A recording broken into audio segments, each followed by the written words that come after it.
శ్రీధర్ రెడ్డి గారు ఉన్నారు, మీరు లైన్లోనే ఉండండి. సామ రామ్మోహన్ రెడ్డి గారు, శ్రీధర్ రెడ్డి గారు జూబ్లీహిల్స్ నియోజకవర్గ ఇన్ఛార్జ్ భారతీయ జనతా పార్టీలో గతంలో ఉండే, ఇప్పుడు బీఆర్ఎస్ లో ఉన్నారు. సార్ నాకు తెలిసి ఇది మీ అసెంబ్లీ నియోజకవర్గ పరిధిలోకే వస్తుంది అనుకుంటా. ఇది ఖైరతాబాదా జూబ్లీహిల్స్? జూబ్లీహిల్స్ ఏరియా దగ్గర ఏం జరిగింది, ఎందుకు అటాక్ చేశారు? ఒకటి ఏంటంటే కారణాలు అనేది ఇది కాదు అని, కానీ ఒక విషయం ఇక్కడ అర్థం చేసుకోవాల్సింది, మీరు కొంతమంది మా పిల్లలు దాడి చేశారని చెప్తున్నారు, అది వేరే సంగతి. ఇవాళ ఒకసారి నేను మీడియాను కూడా అడగదలుచుకున్నాను, ఆ థంబ్నెయిల్స్ ఏంటండి? ఒక బాధ్యత కలిగినటువంటి మీడియా సంస్థ ఒక మాజీ మంత్రి, శాసనసభ్యుడు వారి మీద, బీఆర్ఎస్ పార్టీ నాయకుల మీద ఒక అంశాన్ని, ఫోన్ ట్యాపింగ్ అనే ఒక అంశాన్ని ఆధారంగా చేసుకొని ఇష్టారీతిన కథనాలు ప్రచారం చేయడము, ఆ థంబ్నెయిల్స్ పెట్టి first of all police complaint లేకపోతే లీగల్ గా ప్రొసీడ్ అవుతే ఇవన్నీ తప్పు వాళ్ళదై ఉండేది కదా అంటారు. ఇప్పుడు మీరు అటాక్ చేయడం వల్ల ఏంటంటే పక్క రాష్ట్ర ముఖ్యమంత్రి, పక్క రాష్ట్రంలో ఉన్న డిప్యూటీ సీఎం లోకేష్ వాళ్ళందరూ ఖండించారు. కాంగ్రెస్ పార్టీ ఎంపీలు, డిప్యూటీ సీఎం వాళ్ళంతా పోయి ఇప్పుడు ఆ ఛానల్ కార్యాలయాన్ని సందర్శించారు. అదే మీరు పోలీస్ కంప్లైంట్ లేదా అక్కడ పీస్ఫుల్ ప్రొటెస్ట్ చేస్తుంటే తప్పు వాళ్ళదై ఉండేది కదా అంటున్నా. నేనేమంటున్నా అంటే తమ్ముని సమర్థించట్లే. నేను ఒకటి, దాడిని ఎవరం కూడా సమర్థించలేదు. కేటీఆర్ గారు కూడా ఆల్రెడీ ఒక ట్వీట్ చేశారు, ఏంటంటే మన భావోద్వేగాలు అదుపుదబ్బదనే విషయాన్ని కూడా చెప్పారు. కానీ అదే సమయంలో మీడియా సంస్థకు ఉన్నటువంటి బాధ్యతను గుర్తు చేయాలా లేదా? ముందు ఆ విషయం గురించి ఎందుకు మాట్లాడట్లేదండి? ఏం రాస్తున్నారండి? ఇప్పుడు ఆ పర్టికులర్ వార్త ఇచ్చినప్పుడు ఆ యాంకర్ ఎవరైతే ఉన్నారో అతను మాట్లాడేటువంటి భాష ఏంటి? అందరికీ కుటుంబాలు ఉంటాయి కదండి. ఇవాళ విమర్శించే వాళ్లకు అక్కడ కొంత ఇబ్బంది జరిగింది, మా పిల్లలు కొంతమంది, లేకపోతే అక్కడ ఏమైనా జరిగినటువంటి సంఘటన పట్ల బాధపడే వాళ్ళు కొంతమంది, ఇవాళ మరి కేటీఆర్ గారి మీద అంత నీచంగా, అది ఏం భాష అండి అసలు? మీడియా సంస్థ మాట్లాడే భాషన ప్రదర్శించేటువంటి పద్ధత అంటే, మీరు ఏకపక్షంగా కొంతమంది యొక్క అంటే క్యారెక్టర్ అసైన్ చేస్తుంటే అంటే మాకు కుటుంబాలు ఉండవా? భావోద్వేగాలు మాకు రావా? ఇంతకుముందు రామ్మోహన్ మాట్లాడుతూ కూడా నేను విన్నాను, ఏదో చింతపండు నేనేమంటున్నా అంటే, what are we doing about, what are we talking about? దానికి కాంగ్రెస్ పార్టీకి ఏం సంబంధం అండి? ఒకవేళ కాంగ్రెస్ పార్టీ ప్రోత్సహిస్తే మహా న్యూస్ వాళ్ళు ఏమన్నా అటువంటి వార్తలు వేస్తున్నారా? దానికోసం మీరు ఇమీడియట్ గా రెస్పాండ్ అవుతున్నారా? ఒక వార్తా సంస్థ మీద దాడి జరిగిందని వాళ్ళు బాధపడుతున్నారు, కరెక్టే. కానీ కేటీఆర్ గారి మీద ఇప్పుడు ఒక ఫోన్ ట్యాపింగ్ అనే అంశం మీద మీరు ఏదో కేసులు పెట్టారు, దర్యాప్తు జరుగుతుంది, రకరకాల వ్యక్తుల నుంచి మీరు విచారిస్తున్నారు. Tomorrow the things will come out, facts will come out. కానీ ఉద్దేశపూర్వకంగా అసలు ఏం భాష? మా కుటుంబాలు లేవా?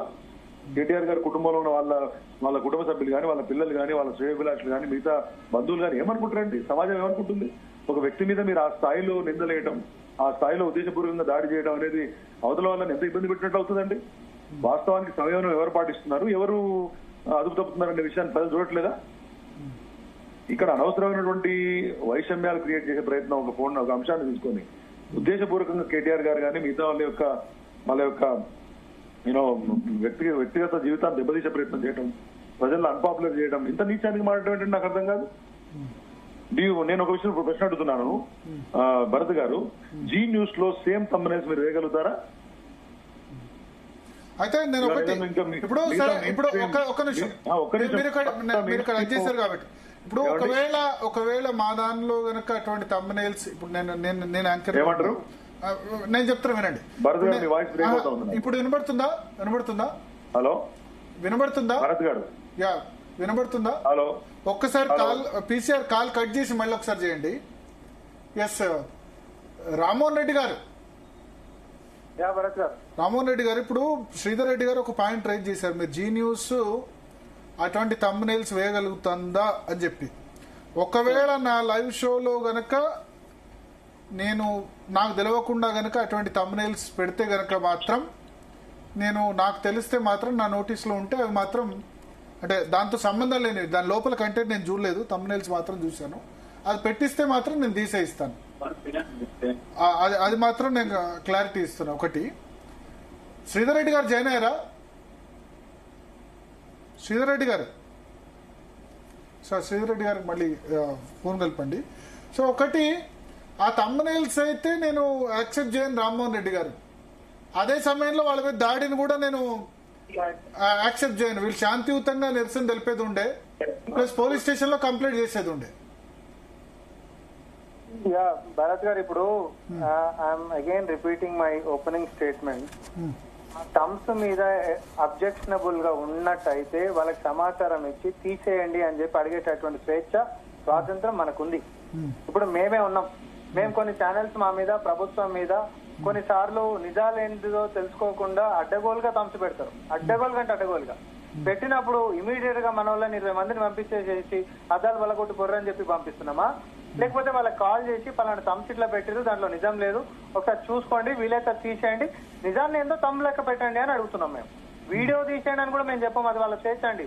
ఒక మీడియా ఛానల్ కి ఫోన్ చేసి ఆ వీడియో తీసావా తీయవా అని ఇంకా మేము బీఆర్ఎస్ పార్టీ కాదు, మేము కాంగ్రెస్ పార్టీ. మీరు మీ స్వేచ్ఛా స్వాతంత్రాన్ని మీరు ఎక్సర్సైజ్ చేయండి, కానీ థమ్స్ లో కూడా నిజం పెట్టండి. సేమ్ అట్లనే ఇక్కడ మహా న్యూస్ కి సంబంధించి ఒకవేళ థమ్స్ నుంచి గిట్ట అబ్జెక్షన్ గిట్ట ఉంటే కేటీఆర్ గారి ఆఫీస్ నుంచి అధికారికంగా వాళ్ళకి కాల్ చేసి తీయమంటే వాళ్ళు తీయలేదా? అది కేటీఆర్ నుంచి చెప్పానండి. ఎవరు సమాచారం మీద చెప్పారో బయటకు వచ్చి మాట్లాడమనండి. ఏం లేకుండా ఉరుకొచ్చేసేసి ఏదో మంద మీద పడిపోయి మేము మీడియా హౌసెస్ ని అది చేస్తామని, మిగతా మీడియా ఛానల్స్ ని మొత్తం బ్యాంకులను గురి చేస్తామనంటే కుదరదు అంటున్నా. భరత్ గారు, శ్రీధర్ రెడ్డి గారు, సార్ నేనేమంటున్నా, మీరు నన్ను ఒకటి అడిగారు శ్రీధర్ రెడ్డి గారు, జవాబు చెప్పాలి. మీ ఫోన్ కట్ అయింది, మీరు జీ న్యూస్ లో పెడతారా అని అన్నారు. ఒకవేళ నా షోలో గనక, ఎందుకంటే ఇప్పుడు నేను లైవ్ చేస్తున్నప్పుడు షోలో తమ్నైల్ చేసేది సోషల్ మీడియా టీం ఉంటుంది. దీనిలో as a chief editor I'm responsible. ఒకవేళ తప్పు ఏదన్నా పెడితే నా దృష్టికి మొన్న ఒకళ్ళు తీసుకొచ్చారు, మీ దాంట్లో తప్పు పెట్టారని తీసుకొచ్చారు, వెంటనే నేను నన్ను తీసేయమని చెప్పారు. ఓకే, సో అంటే మన దాకా తప్పుడు తమ్మునైల్స్ పెడితే అంటే డిస్కషన్ టాపిక్ సంబంధించి కాకుండా వేరేది అయితే, అదే డిస్కషన్ టాపిక్ సంబంధించి అయితే గనక మీరు అక్కడ ఏం చేసేది ఉండే అంటే లీగల్ గా ప్రొసీడ్ అయ్యి ఉండే, పోలీస్ స్టేషన్ లో కంప్లైంట్ చేసేది ఉండే. లీగల్ కూడా లేదా మీడియా సంస్థకే మెసేజ్ చేసి ఇప్పుడు ఇట్లా పెట్టారు, ఇది కరెక్ట్ కాదని చెప్తే గనక భవిష్యత్తు తీసేసే వాళ్ళు. ఒక విషయం భరత్ గారు, ఒక విషయం, దాడిని సమర్థించాలని నేను చెప్పడం కాదు ఇక్కడ, కానీ దానికి దారి తీసినటువంటి సందర్భాలు, లేకపోతే భావోద్వేగాలు పెసరిల్లే సందర్భాలు, మనసులు తీవ్రంగా, మనోభావాలు తీవ్రంగా దెబ్బతినే సందర్భాలు క్రియేట్ చేయాల్సిన అవసరం ఏంటంటే, ఇన్ని ఛానల్స్ ఉన్నాయి, 17 ఛానల్స్ ఉన్నాయా, 18 ఛానల్స్ ఉన్నాయా, టీవీ నుంచి మొదలుకొని అన్ని ఛానల్స్ చాలా ఉన్నాయి కదండి మన దగ్గర. శాటిలైట్ ఛానల్స్ ఉన్నాయి, యూట్యూబ్ ఛానల్స్ ఉన్నాయి, అనేక రకాల ఛానల్స్ ఉన్నాయి. ఒక్క ఛానల్ కి ఏంటంటే నాకు అన్నప్పుడు వాళ్ళు ఒకళ్ళు లేదా అనాలని కాదు నా ఉద్దేశం. మీ దగ్గర సమాచారం వాళ్ళు మీ మీద కంటిన్యూస్ గా అటాక్ చేసిన సందర్భం అయితే నాకు అనిపించలేదు. నేను ఏమంటున్నా, వాళ్ళు కంటిన్యూస్ చేస్తున్నారా, ఒక్కసారి చేస్తున్నారా, ఒకసారి మీరు ఆ న్యూస్ చూస్తే మీకు అర్థమవుతుంది. అరే ఒకళ్ళ వ్యక్తిగత జీవితంలో అదైతే యాక్సెప్ట్ చేయట్లేదు, ఎందుకంటే నేనైతే చెప్తా ఆ థంబ్నైల్స్ అది బిలో ది బెల్ట్ కొట్టినట్టు అనిపించింది. ఎందుకంటే నేను నా వ్యూ ప్రేక్షకులు కూడా చెప్తాను, నాకు అది బిలో ది బెల్ట్ కొట్టినట్టు అనిపించింది. అట్లా బిలో ది బెల్ట్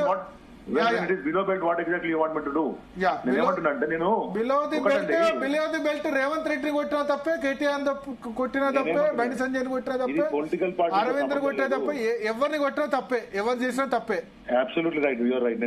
నేను ఆ విషయంలో, ఎందుకంటే మీరు ఈటెల రాజేందర్ ఫోన్ ట్యాపింగ్, కొండా విశ్వేశ్వరరెడ్డి ఫోన్ ట్యాపింగ్ అంటే ఓకే, వాళ్ళు విచారణకు హాజరయ్యారు. ఇప్పుడు సినిమా హీరోయిన్ల ఫోన్ ట్యాపింగ్ అంటే ఒకవేళ నిజంగా వాళ్ళని సిట్ విచారణకు పిలిస్తే అప్పుడు వార్తలు ఇస్తే అనుకోవచ్చు. నేను ఏమంటున్నా, దట్స్ వాట్ ఐఎమ్ సేయింగ్.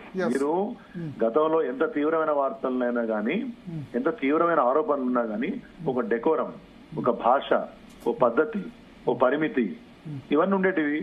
అన్ని పరిమితులను మేము దాటుతాము మీడియా స్వేచ్ఛ పేరుతో అంటే సారీ అండి, I'm really sorry. Me social media, me sponsored social media కూడా అట్లా చేస్తున్నది కదా ఆరోపణ కాంగ్రెస్. నేనేమంటున్నా అంటే ఎవరు చేసినా తప్పే, అట్లా మీరన్నానే నేను కూడా అంటున్నా.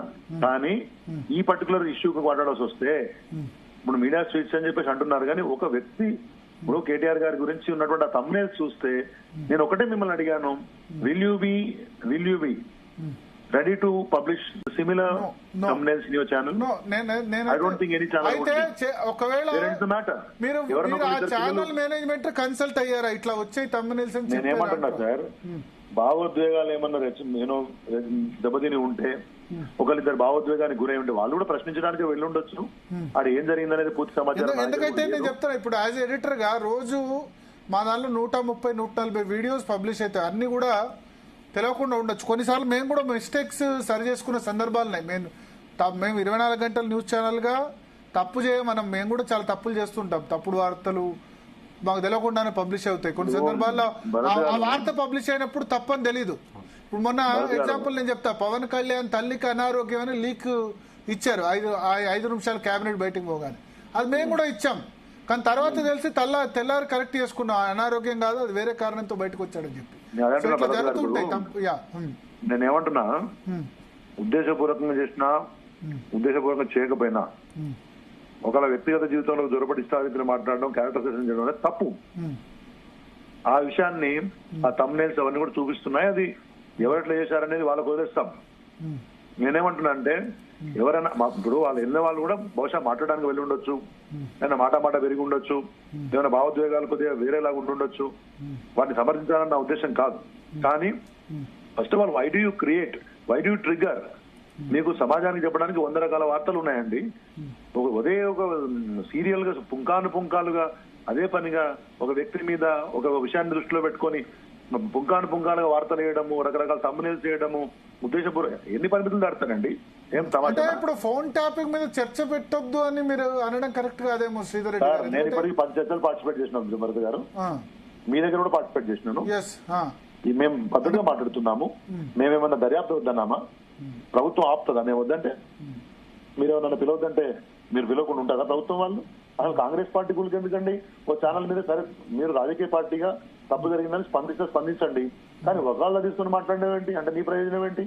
నేను ఒక విషయం అడుగుతున్నా, ఇవాళ ఏ రాజకీయ నాయకులమైనా కానీ అది రేవంత్ రెడ్డి గారు కావచ్చు, కేటీఆర్ గారు కావచ్చు, కేసీఆర్ గారు కావచ్చు, కిషన్ రెడ్డి గారు కావచ్చు, చంద్రబాబు నాయుడు గారు కావచ్చు, ఎవరైనా కావచ్చు, అందరికీ వ్యక్తిగత జీవితాలు ఉంటాయి, కుటుంబాలు ఉంటాయి. మన అన్నప్పుడు దాని వెనుక 100 రకాలుగా భాష్యాలు బయటకు వస్తాయి. కాబట్టి ప్రజా జీవితంలో ఉన్నందుకు ఏం మాట్లాడినా, ఏం చేసినా, ఎట్లా చెప్పినా భరించాల్సినటువంటి పరిస్థితి ఉండాలనా? అది అందరం ప్రశ్నించుకుందాం. ఇవాళ దాడి జరిగింది తప్పు అని భావిస్తున్నప్పుడు ఓన్లీ భౌతిక దాడి మాత్రమే దాడా? మానసిక పరమైనటువంటి దాడి, క్యారెక్టర్ మీద దాడి, వ్యక్తిత్వాల మీద దాడి, ఉద్దేశపూర్వకమైన విష ప్రచారం అనే దాడి, ఇవేవి దాడులు కాదా? వాటి ద్వారా వచ్చే నష్టం ఇప్పుడు ఎంతమంది అండి? ఇప్పుడు KTR is working president of BRS party. 60 లక్షల మంది కార్యకర్తలు, 10 సంవత్సరాలు పార్టీ నడిపినటువంటి, మన ప్రభుత్వాన్ని నడిపినటువంటి, దేశ విదేశాల్లో పెరిగినటువంటి ఒక నాయకుడిని మీరు ఉద్దేశపూర్వకంగా రకరకాలుగా పద్ధతుల్లో వేధించే ప్రయత్నం చేస్తున్నప్పుడు అందరికీ అభిమానులు ఉంటారు, కార్యకర్తలు ఉంటారు, వాళ్ళకి మనోభావాలు ఉంటాయి. మీ మనోభావాలు వేరే వాళ్ళ మనోభావాలు కాదేంటి? నాకు అర్థం కాదు. మీ స్వేచ్ఛనే స్వేచ్ఛరా? మిగతా వాళ్ళకి వ్యక్తి స్వేచ్ఛ లేదా? ప్రాథమిక హక్కులు లేవా? I'm extremely sorry. Rammohan Reddy గారు వ్యవహార శైలి ఎవరికైనా మంచి ఒక లైన్ దాటిన తర్వాత రామ్మోహన్ రెడ్డి గారు ఫోన్ ట్యాపింగ్